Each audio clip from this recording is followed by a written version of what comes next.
Optimus Primal! Yes, Optimus Prime. I said Optimus Primal. Yes, Optimus Prime. I mean, the real Optimus Primal. Yes, Optimus Prime. Perfection. Well, that's just Prime.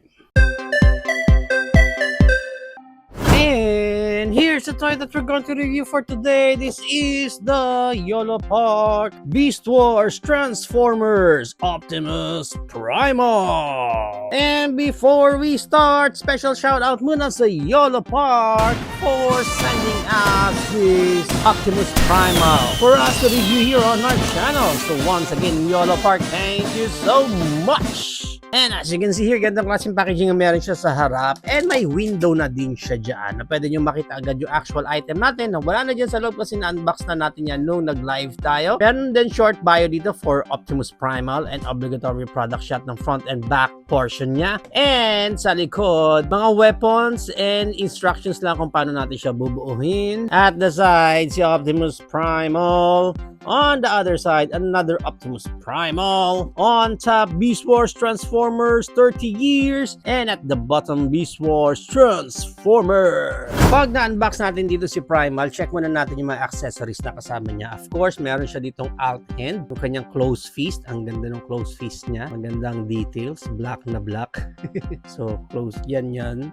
And then, meron din tayo another extra set ng alt hands, which is yung kanyang open palm. Maganda sana kung iba yung kulay ng ilalim ng hand niya compared dito sa ibabaw. Kasi alam ko ganun sa mga gorilla. Pero anyway, yan ang details niyan. Another accessories niya dito is yung kanyang face swap. Naka-close yung kanyang faceplate. Yan. And yung accurate na face naman niya doon sa series. Yan. Yung labas yung mouth niya. Now, let's move right along na dito sa ating main figure na si Optimus Primal. Let's check muna yung kanyang pinaka-details. Ang ganda. Para talagang lumabas from the screen si Optimus Primal. This is the OG Optimus Primal from their 3D animation Beast Wars. So, ang ganda talaga. Kuha-kuha. Screen accurate talaga. Ayan pa yung sa side. Sa side, ganda. And at the back, ang itsura niyan. Sa ilalim. Yan naman ang look niya. Ganda. Ang ganda. And then, para sa kanyang articulation sa head niya, naro-rotate yan 360. May look up siya na ganyan, magandang look up, and yung look down niya, ganyan din, ganda. May tiltage pa na ganyan, yung head, and yung shoulder pads niya, natataas ng ganyan. And then, nako-close din ng ganyan. Arms wide open, yung kanyang creed moment, ang ganda, sobrang taas. And of course, naro-rotate yung 360. Next articulation is sa kanyang shoulder pa rin, meron siyang butterfly joints dyan. And yung kanyang bicep, naro-rotate din yan 360. Yung kanyang elbow bent, ang ganda, double jointed yan dyan. Next is dito na sa kanyang kamay na naro-rotate din yan. And since ball jointed yung pinaka-hand, may mga swivel din siya dyan. Next articulation niya is dito na sa kanyang chest part na pwede siyang mag-chest crunch. Chest crunch siya dyan. Then may tiltage din siya sideboard. Ganyan. And meron din siyang ab crunch naman dito. Bandang baba ng stomach niya, which is good. And then, of course, may rotation din siya dyan. Next articulation natin, yung kanyang Van Damme split. Ang ganda. Split na split. And then, ito yung kanyang high kick and back kick. And then, pwede mong ma-turn ng konti yung kanyang legs ng ganyan. Next, yung kanyang knee bend. Ang ganda ng knee bend niya. Double jointed din. And sa paa niya, may up na ganyan and down na ganyan. And iba pa yung articulation sa pinakadulo ng paa niya. Meron din yan. Down and up lang. Ganyan. And then dito sa back part niya, meron din yan. Up na ganyan. Pero mababa ng ganyan. So may movement din siya dyan. Para sa gimmick, yes, you heard me right. May gimmick ngayon ng ating AMK series. First is dito sa kanyang hands. Meron siyang button dito sa ilalim na if you press that, lalabas yung kanyang hand gun.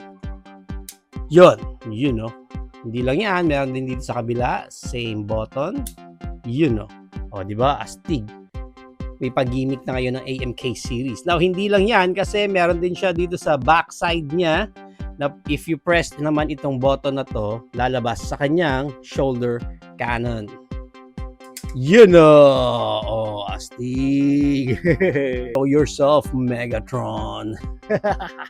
War flick dito si Optimus Primal. Ganda! Ganda. Tapos may ganyang klaseng gimmick pa. Yung nakakabit natin dito is yung kanyang weapon wielding na kamay. So, i-test naman natin yung isa pa niyang accessories, which is yung kanyang jungle ball. Yan ang pinaka-details niya. Dalawa yan. Yan. Okay, ang ganda. Ang ganda rin ng details. And then, kung papahawak natin yan sa kanya, hawak lang natin. Slide lang natin yan. Paloob. There you go. And sa kabila, slide lang din paloob.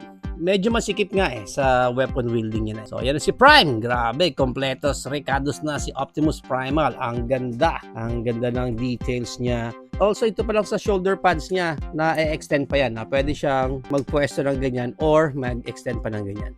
So, may movement pa siya ng ganyan. Now, para sa height ni Optimus Primal, ang height niya is around mga nasa 7.5 inches siya hanggang sa tip ng ulo niya. Now, maganda niyan. I-compare pa natin siya sa iba pa nating YOLO Park figures tulad ng kanyang kasama sa line na to na si Dinobot.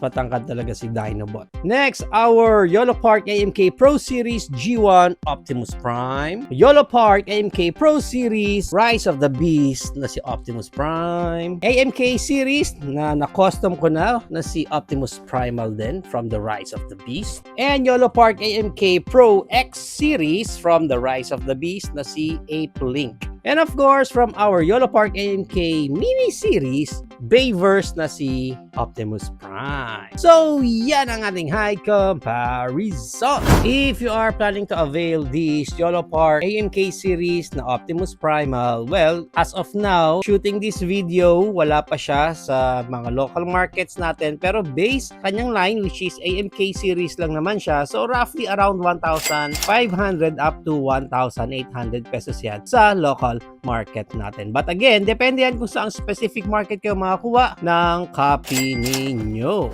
There you have it now, guys. Yan ang ating YOLO Park AMK Series Beast Wars Transformers Optimus Primal. What do you think of this Primal? Is it a go for you or no for you? Whatever thoughts, please comment it down below. But for me, obviously, if you are from the OG Transformers collector, malamang sa malamang isa to sa mga i-collect mo. Lalo na kung talagang Beast Wars Transformers collector ka. As you can see here, talagang parang lumabas from the screen itong Optimus Primal natin dito. Ang ganda ng color scheme niya, ang ganda ng pagkakadesign sa kanya, even lahat ng execution sa kanya, maganda talaga. Kasama pa yung weapon niya na yan, and hindi lang yan, ang pinaka nagustuhan ko sa lahat dito is yung gimmick niya na kung saan pwedeng mag-pop out talaga yung mga guns niya dito sa mga arms niya, and even itong kanyang shoulder cannon. O, diba? Kasi parang hindi pa ako nakakita na may gimmick yung isang YOLO Park AMK